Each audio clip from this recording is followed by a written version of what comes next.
Assalamualaikum warahmatullahi wabarakatuh.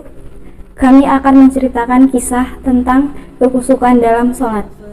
Pada suatu hari, ketika Rasul sedang berada di masjid, ada seorang sahabat datang menghampirinya. Ia mengeluh tentang kesulitannya dalam mengerjakan sholat dengan khusyuk. Seringkali dalam sholat, ia memikirkan urusan rumah tangga, utang piutang, dan lain sebagainya. Rasulullah SAW berkata, tidak ada orang yang dapat sempurna dan khusyuk dalam sholatnya dari awal hingga akhir. Saya bisa ya Rasulullah, ucap Ali bin Abi Thalib dengan yakin.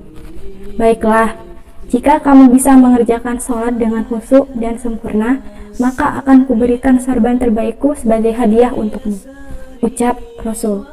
Kemudian Sayyidina Ali mengerjakan sholat sunnah 2 rakaat dengan penuh kekhusyukan dan sempurna. Namun setelah sholat, ia merasa sedih.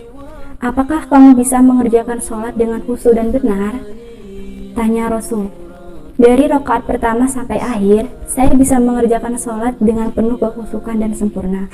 Namun ketika hampir salam, saya berpikir tentang hadiah sorban terbaikmu. Memang, kekhusyukan itu tidak mudah.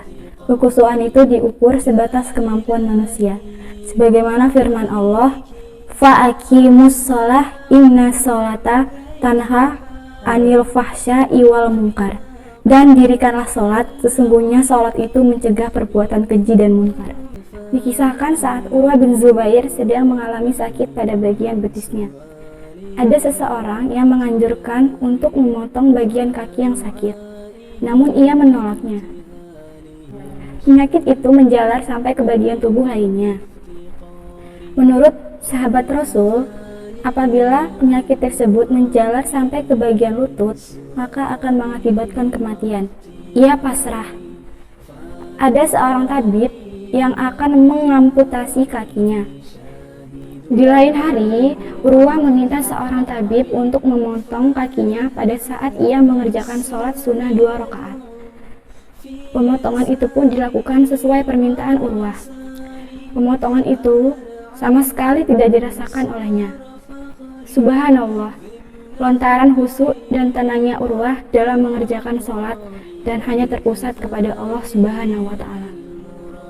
Saudaraku yang dirahmati Allah, semoga kita bisa khusyuk dalam mengerjakan sholat, dan semoga sholat dapat menyelamatkan kita di akhirat besok. Dikisahkan suatu ketika, setelah kemenangan kaum muslimin dari kaum kafir di peperangan Zaraturiko, Rasulullah bersama pasukannya langsung pulang ke Madinah. Dalam perjalanan, kaum muslimin terpaksa bermalam di suatu tempat.